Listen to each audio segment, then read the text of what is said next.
अस्सलाम वालेकुम, सभी को आदाब, नमस्ते, जय भीम। आप सभी को और सभी अहले वतन को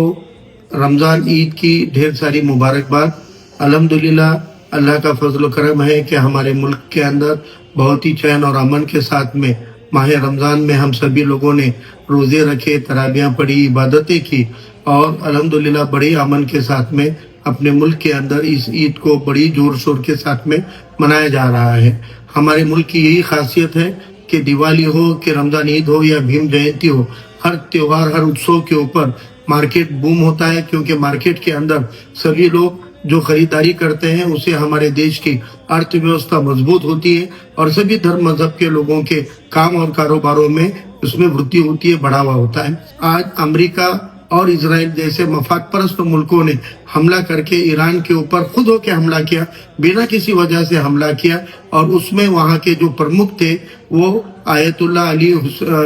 जो खामिनी है उनकी शहादत हो गई और हमने देखा कि उनके बड़े बड़े अफसरान की शहादत हो गई। लेकिन क्योंकि एक बहुत